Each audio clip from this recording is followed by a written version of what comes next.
Hey guys, welcome to another OrmsTV video, and today we finally have our Canon EOS R10 review. Yeah, now we know we're a little bit late on this one, but unfortunately that's just the nature of things sometimes. But at least we are bringing you guys a little bit of wildlife and frankly some beautiful scenery. So we are out here at the lovely the Grendel wine estate, a stone's throw outside of Cape Town. Gorgeous views of Table Mountain. Indeed. So we brought the R10 out here, shot some shots for you guys, shot some videos, just showing you guys what this camera is all about. So we're going to take you guys through the specs of it, tell you what we think about it, and hopefully by the end you'll have a better opinion of whether the R10 is the right camera for you. Now we're quickly going to run through the specs of the EOS R10, as it can be sometimes a little bit boring. Now the R10 is a 24 megapixel crop sensor camera. You have 15 frames per second in mechanical mode. If you switch it to electronic, it goes up to 23. The autofocus system on this is where this camera shines. It has everything you need. Some of the same features you see in the likes of an R5 and an R6. So you have vehicle tracking, you have human tracking, and all the animal tracking as well. Yeah, so basically you're going to have 4K video recording in this unit, which has become pretty standard. So you'll do 4K at 30 frames per second. You can bump it up to a 60p recording, but that will crop the sensor in even further. So not necessarily advisable. Your standard 30 frames per second 4K recording is downsampled from a 6K file. So you do gain a little bit of sharpness and a little bit of detail while doing that, but that is done at a normal 8-bit encoding. If you move over to the HDR PQ that the camera is also capable of, that will do a 10-bit internal recording. So that is a bit nicer for your editing potential that you can get in there. But the camera will also output that 4K file via the HDMI port out to something like a Ninja V or any other recording device that you are interested in. And that again just opens it up and gives you that little bit of freedom when it comes to post-production. So not a video monster, but as with everything else that you'll see on this little camera, very capable at where it slots into the market. Ergonomics on the Canon R10 is actually also something that shines for me. It has sort of semi-professional controls, meaning you have 2 function dials for your aperture and shutter speed. You also have the joystick for your AF block to move that around, which is a very nice, convenient way of moving your point around. You have the brand new multi-shoe that Canon has introduced on their more professional bodies, which I actually never thought they'll bring back down to this range. You have the Canon LPE17 battery, which is their more smaller entry-level battery. You obviously do have the flippy screen, which is kind of like the norm these days. You have a microphone input, but no headphone output, just note on that. Yeah, which probably not the end of the world, but we will get to that. For me, the grip is quite nice. It's nice and deep, it's nice and comfortable. And what surprised me is that while I'm shooting, even though this is a small camera, I don't get the pinky off the bottom. There's actually just enough space for that to rest and give me a really comfortable purchase on this camera. And when you look at it at first, it almost deceives you because it kind of looks like it's almost M50 size, but that grip, a little bit of extra height really, really works for me. So in terms of holding it, working it, yeah, I mean, like, I've got slightly bigger hands and it's still super, super comfortable. So I want to jump straight into shooting with this camera because I don't think we need to spend too much time on the specifications and that kind of thing. Now, this was my first time shooting with it, but you have actually shot with it before. And yes, yeah. I want to kick it off by talking about the autofocus system because I think that is bar none the biggest benefit of this camera. Yes, so if you are subscribed to the ORMS YouTube channel, you'll know that we actually did a video before this one where I went out and I shot some birds. Now, in this sort of price range, the R10 probably features the best autofocus system probably in the industry. Yeah. It has Canon's dual pixel AF version 2, which features all the animal tracking, the vehicle tracking, human tracking. Now, specifically today, we were obviously shooting a lot of animals, and you could definitely see the camera's focus working very well. It is kind of the first time, except for the R7, where you have a Canon crop sensor working with the animal tracking. So there were some shots where we kind of felt like it missed a little bit. Yeah. Especially when you had the eye mode enabled for animals, right? Indeed. But we should also just state that this unit is still on pre-production firmware. So if it was struggling a bit for us, that doesn't mean that final firmware version wouldn't have that kind of thing sorted out. But at the same time, that autofocus system, and I mean, like, I can't overstate this enough, it is a trickle-down system from stuff like the R3, the R5, the R6. And now you're bringing that all the way down to a camera that costs, you know, a fifth of what an R3 costs. And that is absolutely phenomenal. Like right now, nobody else is really giving you that. At this price point, in this bracket, there's nothing that can touch this autofocus system. It locks on, it grabs your subject, it maintains it.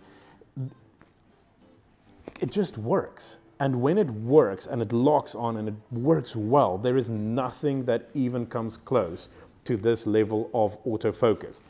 We did the human eye tracking autofocus, absolutely perfect. And it was in crazy low light conditions. Yeah, very low light conditions, shooting at like ISO 6400, 12,800, no problem, locking on, maintaining, shooting outside in lighting conditions that keep changing, and shooting various different animals, going from birds to cows to goats to some eland. I know some of our overseas viewers won't know what an eland is, but it's basically like a, you know, what do you call those things? A big buck. Yeah, like a big antelope, right? Okay. But the fact is, it still knows what all of those things are. And you get the classic Canon treatment. So it'll go big blue block on the body, and then when it goes, great, there's the face, it goes face, then it goes eye. And it does it all so quickly. And like, I mean, I know it's simple to say, but it just works. On controls, there's another massive positive for me. Like I already said in the beginning of the video, you have two command dials. Generally with an entry-level camera, you'll only have one. But something that I love, and I think most cameras always need, is this little joystick. Moving your autofocus point around if you are shooting in a single point or center point is such an advantage. Just quickly move your pointer around.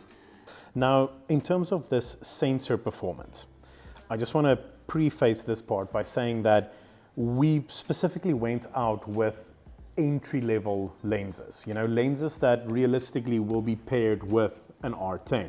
So we were shooting with the RF 600mm f11, also the kit lens options that's available for this, specifically the 18-150, and then also your standard RF 50mm 1.8, which realistically, if I was going to buy a camera like this, that's the sort of lenses that I'd be looking at.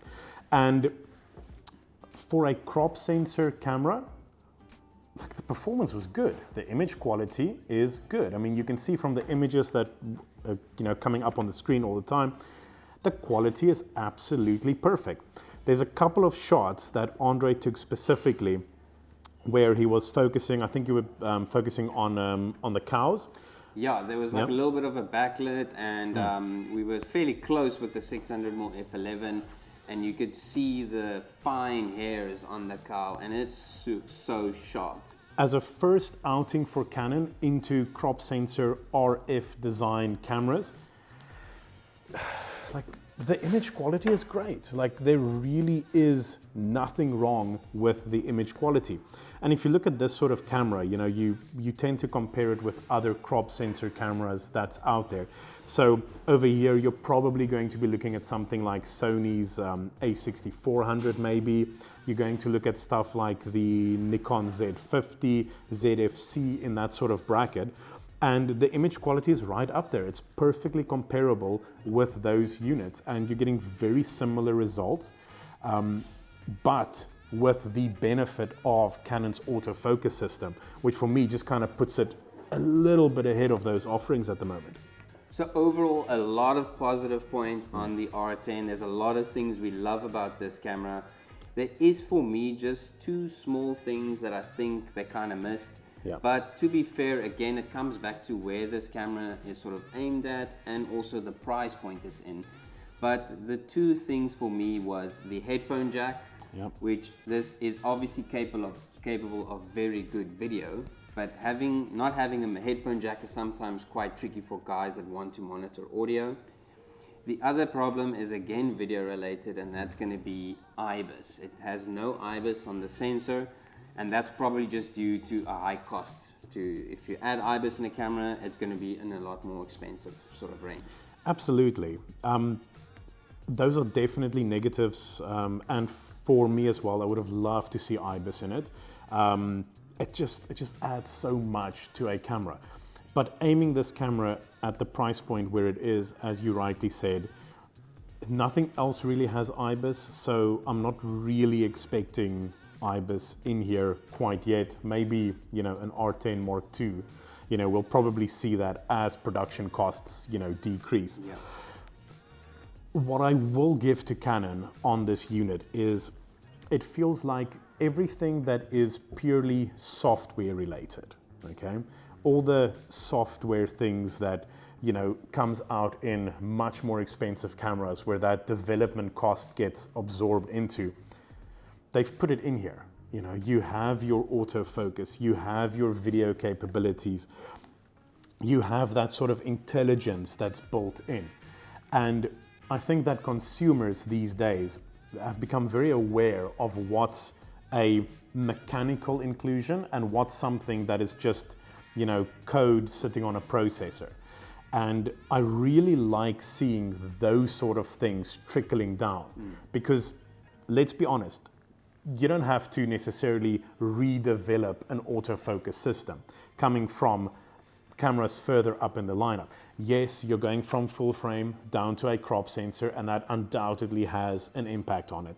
But at the end of the day, processing power is quite readily available in a camera like this. I mean, this thing is super fast. So the processing power is 100% there. And if your processing power is there, then you can apply that learning and that code down into your lineup. And that's something that I think Canon has a bit of a leg up at the moment. They're not shy about giving you those features, and I really like seeing it in a camera like this. Now, we keep referring to this as entry level, but realistically, this is not going to be the most entry level RF system camera that's going to be out there. It's just right now it is. Realistically, they are going to do things to compete further down in the lineup.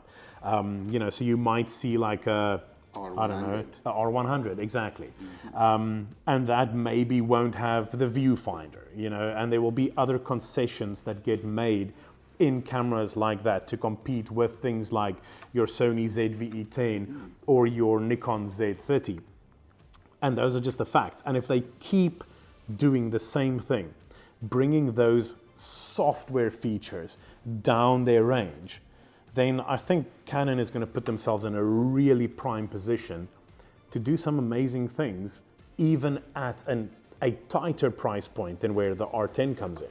And that's exciting to see. Overall, Canon is doing a really good job on the R10, and I think it definitely hits the nail on the head. Now, bracketing this camera, or who this is aimed for, I think if you are doing anything fast, it being sport related, action, wildlife, anything that requires fast autofocus and high frame rate, as this can shoot 23 frames per second, there's nothing that's going to touch this in any other brand or range at the moment. And I think that's kind of perfect for guys that want to start photography or maybe do a little bit of video on the side, but I think this is going to be definitely aimed for someone that wants high speed and very, very good and accurate autofocus. Yeah, and I think at the same time, this is a very important camera for Canon right now.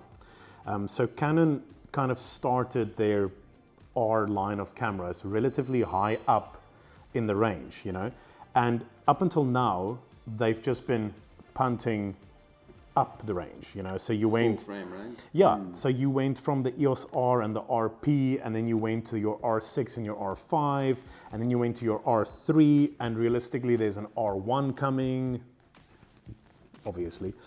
And I think it's just great that they're finally starting to move in the opposite direction.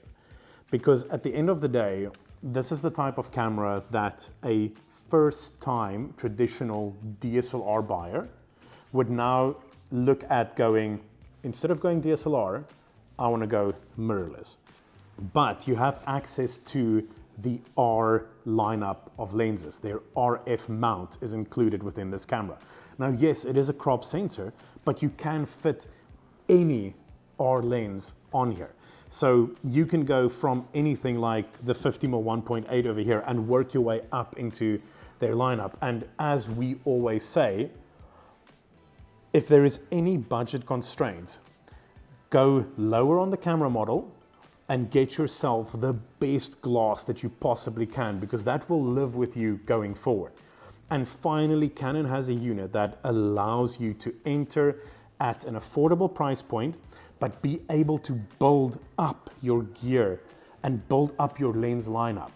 And for me, that's what puts this little camera apart. Yes, you have the features and the autofocus and the video and the stills quality and all of that, but it's an entry point, and it's a really, really good entry point for Canon. That's our review on the Canon EOS R10. Thanks for watching, and we would like to thank the Grendel Wine Estate for hosting us. It's a really beautiful place. You guys do need to come check it out, and we hope you enjoyed it. Let us know in the comments below what you think and if you'll be getting one of these. Yeah, and as always, if you enjoy our content, please don't forget to like this video and subscribe to our channel.